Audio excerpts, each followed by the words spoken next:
Assalamualaikum warahmatullahi wabarakatuh. Pada pertemuan kali ini kita akan membahas bab setelahnya, yaitu bab yang ke-15. Bab mengenai memaafkan kepada pembantu atau pelayan. Alhamdulillahi ala ma syara'a minad din wassalatu wassalamu ala sayyidil anbiya wal mursalin wa ala alihi wa ashabihi ajmain amma ba'du. Hakadha at-tasamuhu ma'al khadim. Bab yang ke-15, seperti inilah berbuat dalam memaafkan pembantu. Di sini nanti pada bab ke-15 ada beberapa pembahasan. Di antaranya ada 3 pembahasan atau 3 cerita. Yang pertama adalah ceritanya baginda Nabi Muhammad SAW bagaimana memaafkan pembantunya. Kemudian yang kedua adalah kisahnya Sayyidina Ali radhiyallahu anhu. Kemudian yang ketiga adalah kisahnya Qais bin Asim. Yang pertama adalah al-awwalu kana Rasulullah sallallahu alaihi wasallam, adanya Rasulullah sallallahu alaihi wasallam manahara, beliau tidak pernah membentak khadiman pembantu qattu sama sekali. Jadi Rasulullah SAW itu tidak pernah membentak pembantu sama sekali. Qala Anasun, Anas bin Malik mengatakan radhiyallahu anhu, semoga Allah meridai Sayyidina Anas. Khadamtu an-nabiyya sallallahu alaihi wasallam, aku melayani baginda Nabi Muhammad sallallahu alaihi wasallam asra sinina, dalam 10 tahun. Fama qala li, maka beliau tidak pernah mengatakanku uffin, kata qattu sama sekali. Jadi di sini adalah kisahnya Sayyidina Anas radhiyallahu anhu. Dia itu melayani baginda Nabi Muhammad sallallahu alaihi wasallam selama 10 tahun. Tetapi baginda Nabi ini tidak pernah mengatakan kepada Anas bin Malik.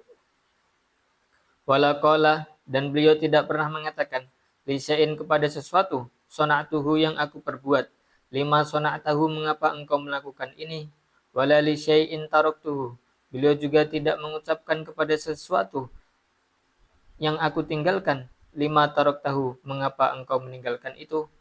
Jadi di sini Sayyidina Anas bin Malik itu mengatakan kalau ia itu melakukan sesuatu, maka Nabi itu tidak pernah menegur, kok kamu melakukan ini. Atau ketika Anas bin Malik itu meninggalkan sesuatu, maka Nabi juga tidak mengatakan, kok kamu gak ngerjakan ini. Walala maninisa'uhu, dan tidaklah mencaciku, dan tidaklah istri-istri beliau mencaciku atau memarahiku. Illa qala, kecuali Nabi mengatakan, da'uhu, kalian biarkanlah Anas.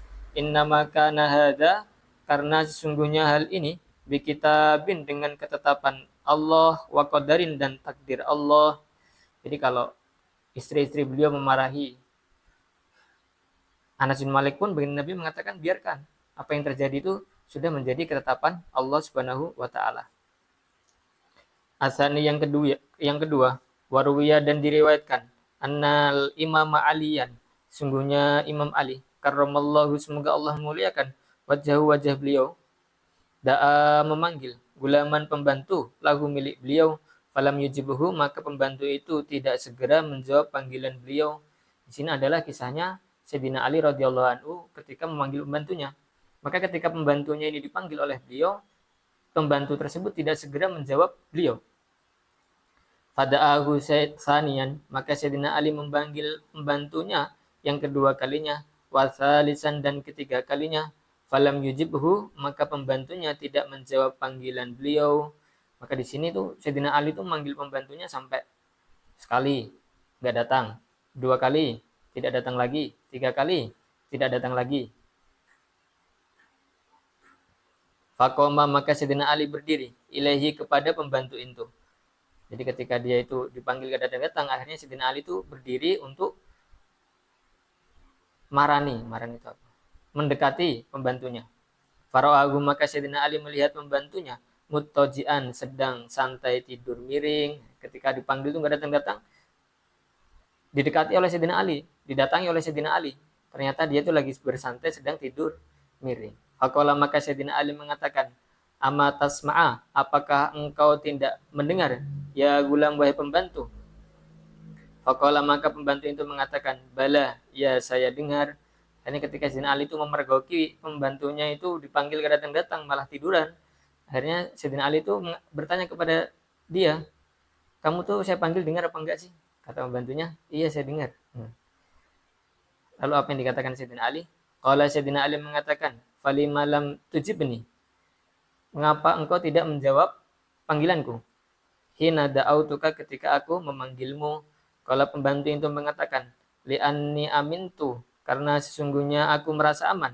Uku bataka atas hukumanmu, fataka saltu, maka aku bermalas-malasan. Nah, ketika dia itu merasa gak datang-datang tuh santai, saya nggak dimarahi kok sama Sayyidina Ali, maka akhirnya dia itu bermalas-malasan untuk datang. Maka ketika Sayyidina Ali itu melihat pembantunya bersikap seperti ini, apa yang dilakukan oleh beliau? Faqala maka Sayyidina Ali mengatakan, imdi lanjutlah, fa'angta. Maksudnya itu lanjutlah, lanjut sana bersantai tidur-tidur. Fa'angta, maka fa'angta hurrun, maka engkau merdeka liwajilai karena Allah. Jadi ketika pembantunya ini malas-malasan itu bukan dimarahi, malah dimerdekakan. Sudah kamu merdeka saja. Begitulah sifatnya Sayyidina Ali. As-salisu yang ketiga. Tapi di sini juga bisa dikatakan sebagai marah sebetulnya, tapi kita belum tahu. Tapi di sini Sayyidina Ali mengatakan liwajillah, berarti beliau tidak marah. Kalau kita sudah bekerja kepada seseorang, kemudian dia mengatakan, kamu kerja malas-malasan, ya udah besok kamu resign aja, keluar aja.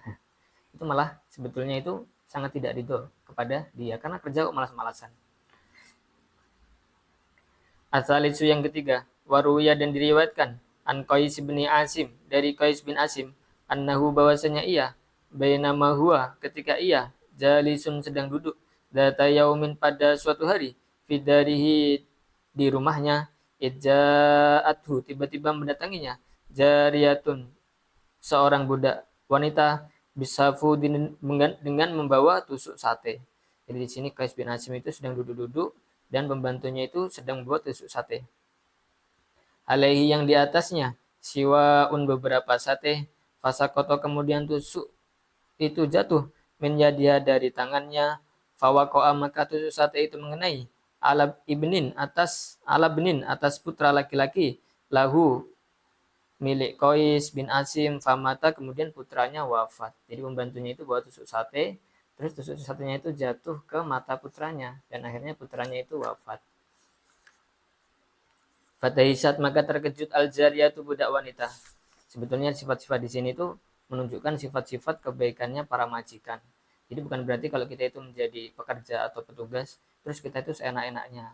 Apalagi sampai seperti ini, sampai membunuh putra majikannya. Maka ini tentu suatu keteledoran yang sangat. Fatahisat maka terkejut al-jariyah itu budak wanita. Fakola maka berkata lah kepada budak wanita itu, Qais la rau'ah, tidak ada keinginan dari hati, alaika atasmu, fa'afa maka memaafkan, anda dari kesalahan budak wanita tersebut.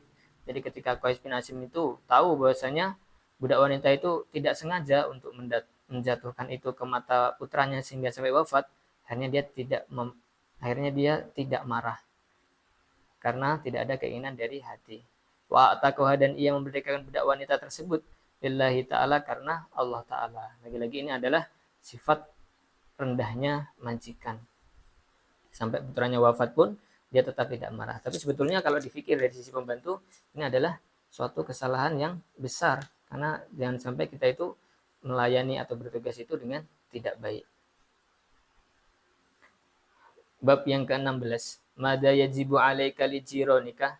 Apa kewajibanmu terhadap tetanggamu? Jadi kalau kemarin itu masih berhubungan dengan ayah, saudara, pembantu. Sekarang ini sudah agak bergeser kepada tetangga. Apa kewajibanmu terhadap tetanggamu? Al-awalu yang pertama, inna jironaka sesungguhnya tetanggamu.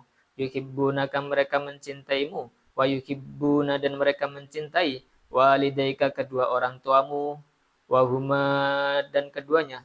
Aidon juga yuhibbanihim mencintai mereka. Jadi tetanggamu itu adalah orang yang sangat cinta kepada orang tuamu. Dan orang tuamu juga itu sangat cinta kepada tetangga atau senang kepada tetangga. Wa ya'muronika dan kedua orang tuamu memerintahkanmu bimahabbatihim untuk mencintai tetangganya, wal ihsani dan berbuat baik ilaihim kepada mereka. Jadi orang tua kita itu juga memerintahkan bagaimana kita itu bersikap baik kepada tetangga. Li'anna lahum karena sesungguhnya bagi mereka hakon ada hak kabiron yang besar hatta jaa sehingga datang atau teriwayatkan fil hadis dalam suatu hadis ahsin berbuat baiklah mujawarotaman dalam bertetangga dengan orang jawaroka yang bertetangga denganmu takun musliman maka kamu menjadi seorang muslim. Jadi di sini itu Nabi bersabda haknya bagi pembantu itu adalah berbuat baiklah kepada tetanggamu maka kamu akan menjadi orang yang Islam. Maka kamu orang yang Islam betulan. Salah satunya itu adalah bersikap baik dengan tetangga.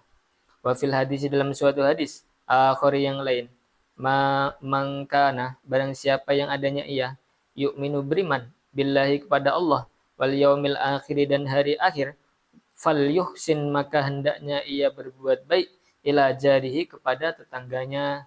Kemudian di sini hadis yang kedua diceritakan lagi barang siapa beriman kepada Allah dan hari akhir, maka hendaknya ia berbuat baik kepada tetangganya.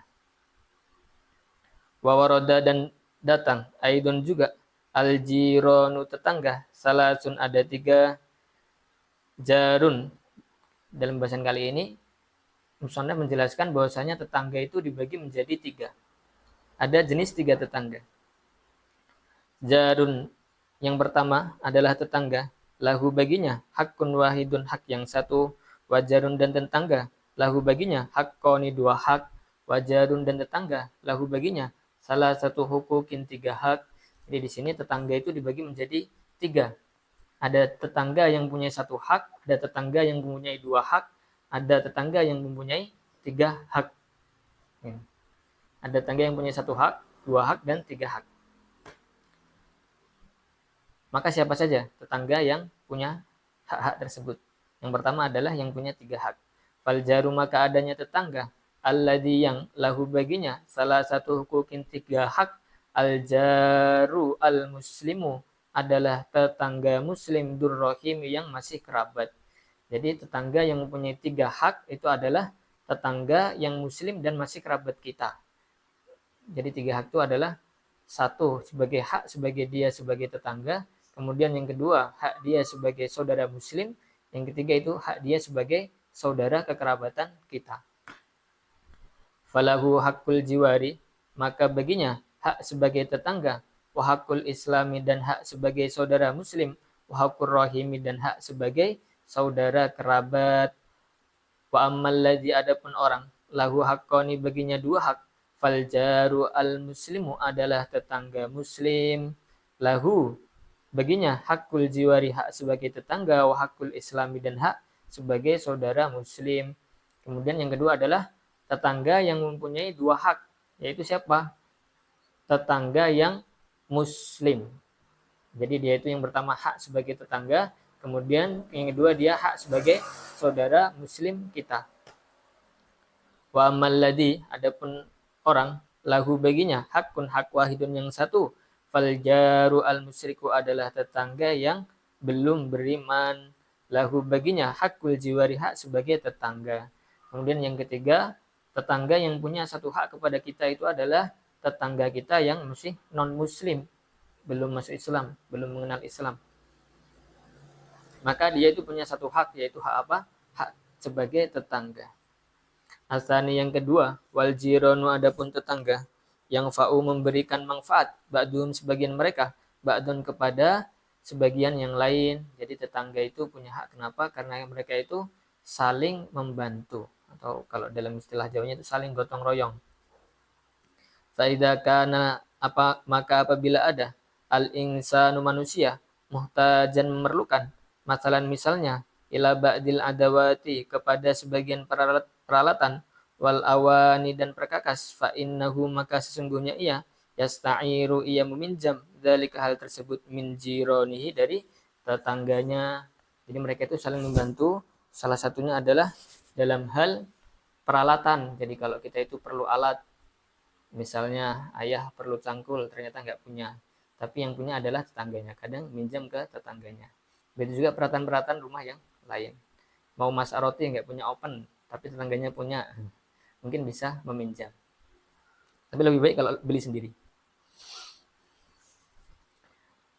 Fayu'irunahu, maka mereka meminjamkan barang itu iyahu kepadanya bifarahin dengan rasa senang, wasururin dan gembira. Waqad yastalifu, yang pembahasan selain ini kayaknya sering. Waqad yastalifu, dan terkadangan ia berhutang minhum dari tetangga, aidon juga syai'an dari sesuatu, minat darohimi dari uang, wal at'imati dan makanan. Jadi kadang itu kita kalau memerlukan sesuatu, tetangga-tetangga yang masih biasa akrab dengan tetangganya itu kadang kalau perlu uang atau perlu beras itu masih meminjam ke tetangganya. Mbak punya beras nggak? Atau Mbak punya uang nggak? Pinjam dulu. Wahum, dan mereka tetangga, aidon juga, idah taju, jika memerlukan, ilaiha kepada uang atau makanan, yastalifunaha, mereka meminjam atau uang makanan itu minhu darinya. Jadi begitu juga sebaliknya, kalau mereka itu tidak punya sesuatu, memerlukan sesuatu, akhirnya juga minjam ke kita. Wa idza dakhala, jika masuk baitahu ke rumahnya, sarikun pencuri, awaqa'a atau terjadi fihi di rumahnya, harikun kebakaran, jaa jironuhu, maka tetangganya datang, liyusaiduhu, agar mereka bisa membantu orang tersebut. Begitu juga kalau terjadi sesuatu, misalnya terjadi kebakaran atau terjadi pencurian, maka nanti tetangga-tetangga itu membantu.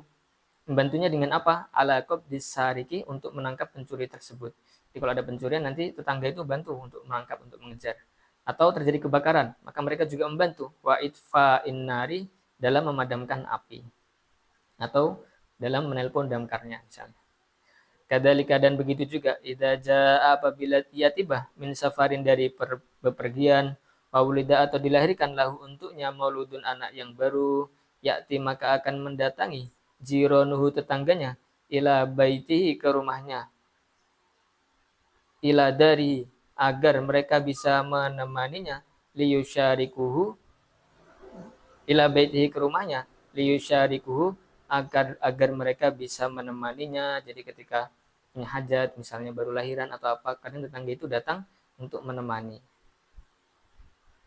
Fi sururin, di dalam kebahagiaan, bidzalika, dalam hal itu. Menemaninya dalam apa? Dalam kebahagiaan. Jadi ketika punya anak misalnya, atau punya hajat-hajat tertentu, akhirnya ada tetangga yang menemani, akhirnya kebahagiaannya itu bertambah. Wa idza maridu, dan jika ia sakit, hazinu, maka mereka sedih, alaihi, atas tersebut, wajah, dan mereka datang, ila darihi, ke rumahnya. Begitu juga kalau kita itu sakit atau sedang tidak enak badan, kadang dijenguk oleh tetangga-tetangga itu. Dan menjenguk orang sakit itu termasuk salah satu amalan yang disarankan oleh baginda Nabi Muhammad SAW. Yas'aluna, mereka bertanya, an ahalihi, mengenai keadaannya, wa yad'una, dan mereka mendoakan, lahu, untuknya, bil afiyati, dengan kesembuhan. Tapi kadang ada beberapa penyakit itu malah justru itu tetangganya nggak boleh datang. Misalnya seperti COVID atau Corona, itu malah tetangganya itu nggak boleh datang. Kama annau, sebagaimana sesungguhnya, idza mata, apabila wafat, alaihi, atasnya, ahadu usrotihi, salah satu kerabatnya. Begitu juga kalau salah satu kerabat kita ada yang wafat, nanti tetangga itu menjenguk untuk ziarah, takziah. Dan itu termasuk salah satu amalannya baginda Nabi Muhammad SAW, yang disarankan oleh baginda Nabi Muhammad SAW. Barang siapa yang menemani orang yang dikuburkan dan mensolatkannya, maka dia mendapat pahala 2 kirot.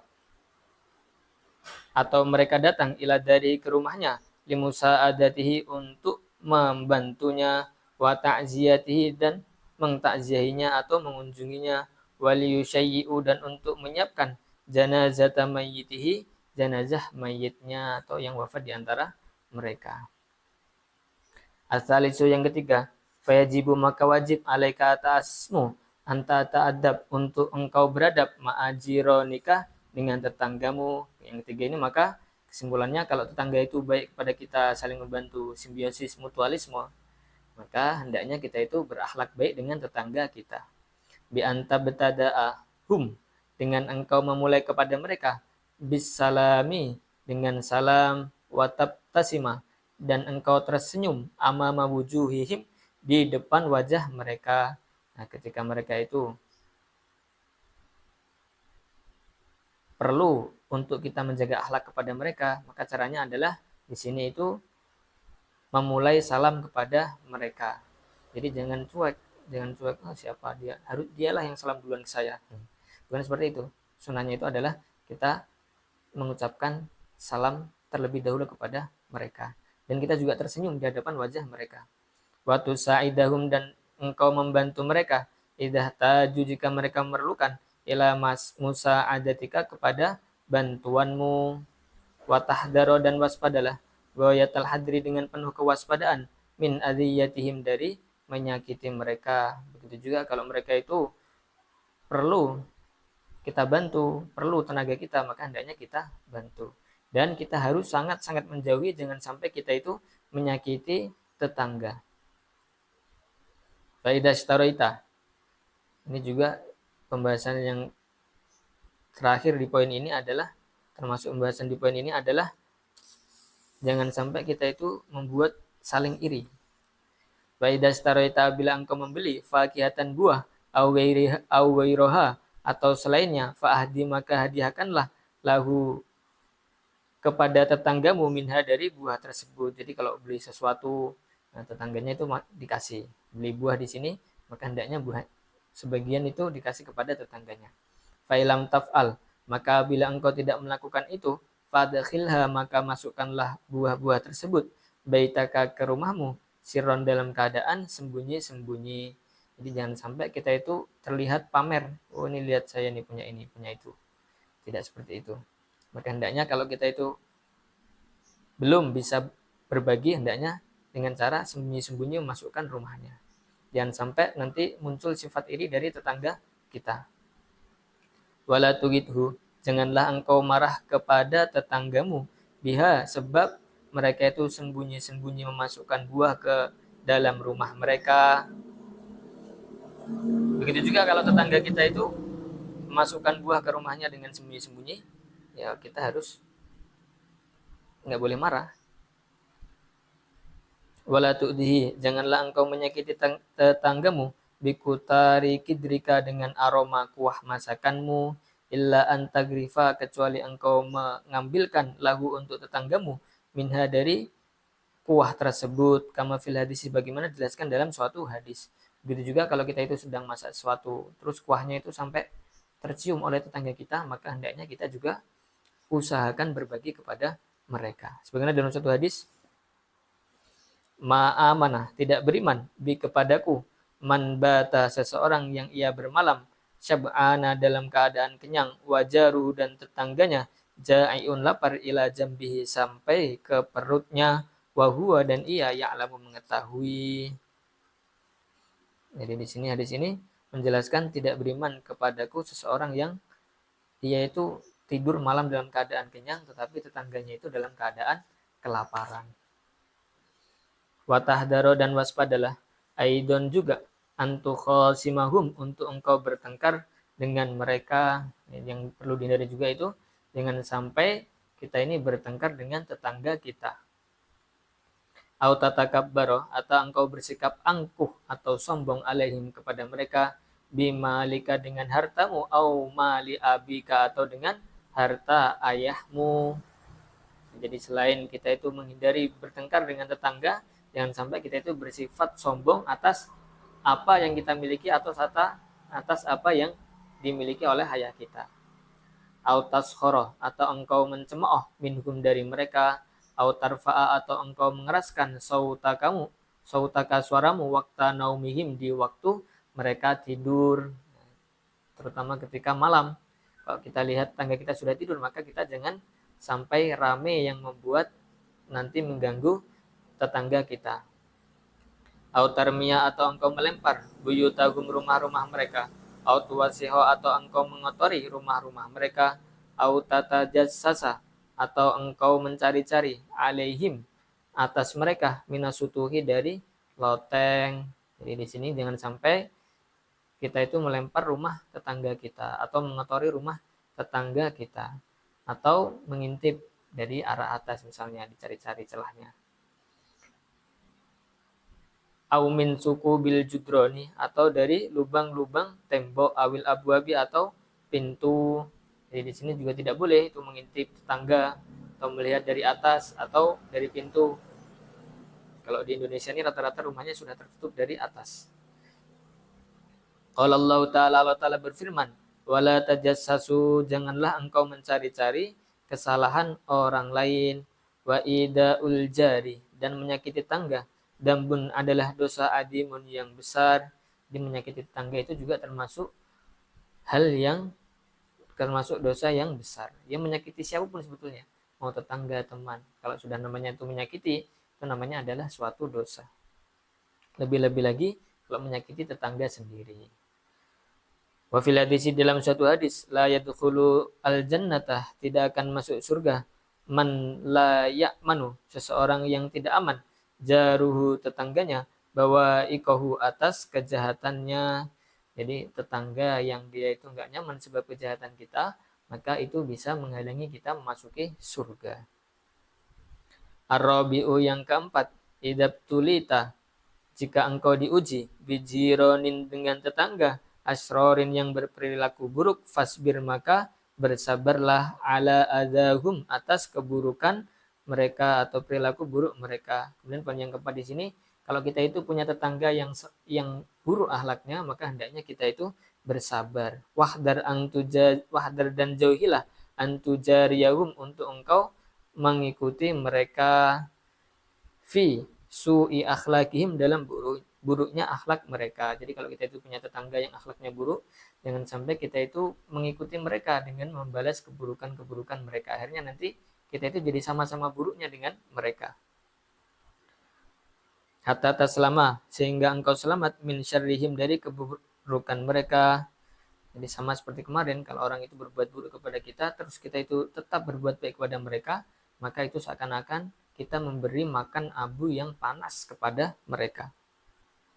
Wabtaid, dan jauhilah an mujalasatil asrori, dari duduk-duduk dengan orang yang buruk. Li alla taksiba,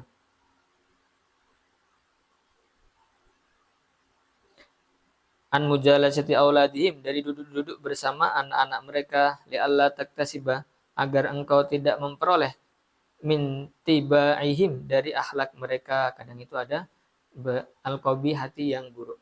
Kadang itu ada beberapa orang itu yang memang sifat kurangnya itu ada, sehingga dalam bersikap kita tuh kadang perlu menjauhi mereka. Takutnya nanti ada sifat-sifat mereka yang dapat kita tiru. Fatakuna, maka engkau menjadi syiriron, yang berperilaku buruk, mislahum, seperti mereka. Kisosun tatbikiyatun, bab yang ke-17, kisah-kisah secara praktek berbuat baik kepada tetangga. Al-awalu, yang pertama, qala Mujahidun, Mujahid berkata, kuntu adanya aku, ingda Abdullah bin Umar, di sisi Abdullah bin Umar, wa gulamun, ada seseorang pembantu, lahu, milik Abdullah bin Umar, yaslahu, yang ia menyembelih, syatan, kambing. Faqala, maka Abdullah Umar berkata, lahu, kepada pembantu laki-lakinya, ya gulam, wahai pembantu, idza salahta, jika engkau menyembelih, fabda, maka mulailah untuk memberi, bijarina al-yahudi, kepada tetangga Yahudi kita. Jadi di sini ada seseorang namanya Mujahid, dia itu sedang melihat Abdullah ibnu Umar. Abdullah ibnu Umar itu punya seorang pembantu, dan pembantunya itu sedang menyembelih kambing. Maka Abdullah ibnu Umar berkata, wahai pembantu, kalau kau hendak memberi, maka mulailah dengan tetanggamu yang Yahudi tersebut. Fakultu, maka aku berkata, lahu, kepada Abdullah ibnu Umar, kam takulu hada, berapa kali engkau mengucapkan hal ini? Faqala, maka Abdullah bin Umar menjawab, inna Rasulullah SAW, sungguhnya Rasulullah SAW, lam yazal, tidak henti-hentinya, yusina, memberi wasiat kepada kami, bil jari, dengan berbuat baik kepada tetangga, hatta khasyina sehingga kami khawatir annahu sungguhnya tetangga sayuwarrisu akan mewarisinya. Jadi ketika Abdullah ibnu Umar itu tadi ditanya oleh Mujahid, kok kamu berpesan terus agar untuk memberi tetangga yang Yahudi? Akhirnya Abdullah ibnu Umar menjawab, sungguhnya Rasulullah itu sangat memberi wasiat untuk berbuat baik kepada tetangga sehingga kami itu khawatir nanti tetangga itu bisa mendapatkan warisan. Asani yang kedua, wasyaka dan mengadukan ba'dum sebagian orang kepada Abdullah ibnu Umar kasrotal fa'ri terhadap banyak tikus fi darihi di rumahnya Abdullah ibnu Umar. Jadi di rumahnya Abdullah ibnu Umar itu juga ada tikus. Fakilah maka dikatakan lahu kepada Abdullah ibnu Umar, lawik tanaita jika engkau memelihara hirron kucing. Fakola maka Abdullah bin Umar menjawab, akhsha aku khawatir ayasma'a untuk mendengar al-fa'ru tikus sautal hirri suara kucing fayahrubu sehingga tikus itu kabur ila duril jironi ke rumah-rumah tetangga. Fa'akunu sehingga aku kat ahbabtu aku suka lahum untuk tetangga ma sesuatu lauhibbu yang tidak aku sukai li nafsi untuk diriku. Maka orang-orang itu bilang ke Sayyidina ke Abdullah bin Umar, ngapa kau enggak melihara kucing biar nanti itu tikus-tikus itu pergi atau enggak ada. Akhirnya Abdullah bin Umar itu menjawab, saya tuh khawatir kalau memelihara kucing akhirnya kucing itu mengeluarkan suara, akhirnya tikus-tikus itu lari dan larinya itu ke tetangga. Dan saya nanti memberikan kepada tetangga sesuatu yang tidak saya sukai malah saya berikan kepada tetangga, yaitu apa? Tikus.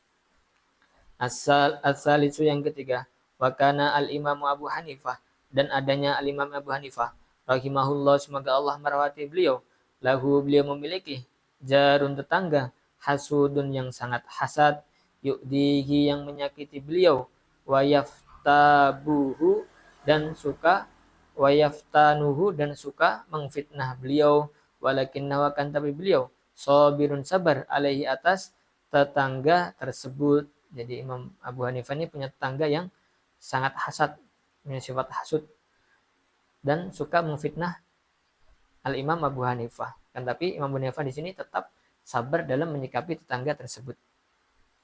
Fakana idza marra jika beliau lewat bihi dengan tetangga itu wasallama dan mengucapkan salam alaihi kepadanya lam yarudda maka tetangga itu tidak menjawab alaihi atas beliau assalamu salam.